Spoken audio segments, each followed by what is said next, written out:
இன்றைக்கு நீர்வளத்துறை அமைச்சர் மத்திய அரசு கடிதம் எழுதியிருக்கிறார்.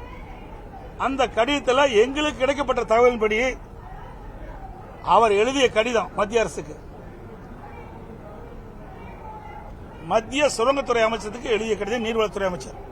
இக்கடிதத்தில் அரிய வகை கனிமங்கள் ஏலமிடும் உரிமையை மாநில அரசுக்கு வழங்க வேண்டும் என்றுதான் கோரியுள்ளாரே தவிர அரிய வகை கனிமங்கள் ஏலமிடுவதை தடை செய்ய வேண்டும் என்றோ, கனிம சுரங்கங்கள் விதிகள் திருத்தச் சட்டம் 2023 திரும்ப பெற வேண்டும் என்றோ குறிப்பிடவில்லை.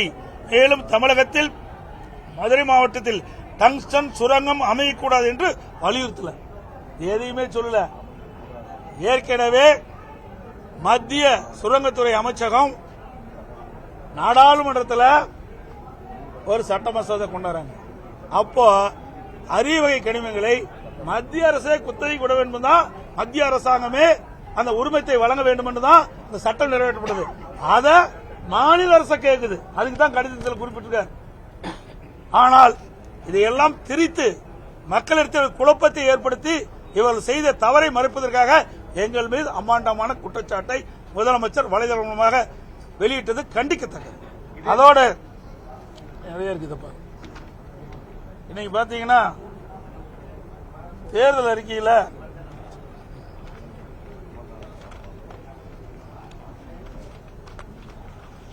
திரு ஸ்டாலின் அவர்கள் திராவிட முன்னேற்ற கழக தலைவராக இருக்கும்போது, எதிர்க்கட்சி தலைவராக இருக்கும்போது 2023 சட்டமன்ற பொதுத் தேர்தல் போது தேர்தல் அறிக்கையில் வெளியிட்டார்.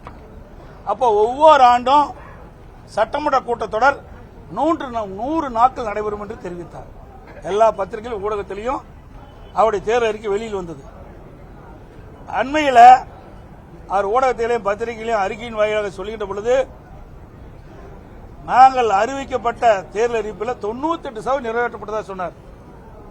உதாரணத்துக்கு சட்டமன்ற கூட்டத்தொடர் ஆண்டுக்கு 100 நாள் நடத்தும் சொன்னார்.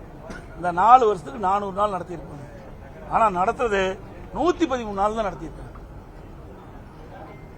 113 நாட்கள் தான் சட்டமன்ற கூட்டத்தொடர் நடந்திருக்குது. இன்றைக்கு கூட 2 நாள்ல கூட்டத்தை முடிச்சுட்டாங்க. எப்பவுமே 4 நாட்கள் 5 நாட்கள் இந்த மழைக்கால கூட்டத்தொடர் நடக்கும். ஆனா 2 நாட்கள் முடிச்சுட்டாங்க. இன்றைக்கு தமிழ்நாட்டில் ஏராளமான பிரச்சனை இருக்குது.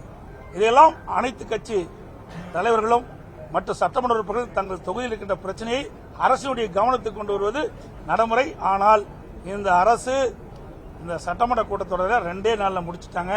மக்களுடைய பிரச்சனை கூட பேச முடியல. பிரதான எதிர்கட்சிக்கு ஒரு 10 நிமிடம் கொடுக்கறாங்க.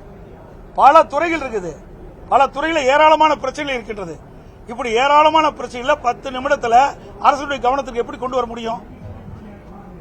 இந்த அரசு அமைந்த பிறகு இன்றைக்கு நாடாளுமன்ற சட்டமன்ற கூட்டத்தொடர் முழுமையாக நடைபெறுவதே கிடையாது. மக்களுடைய பிரச்சனையும் பிரதான எதிர்க்கட்சி பேசுவதற்கு வாய்ப்பு முழுமையாக கொடுப்பதில்லை.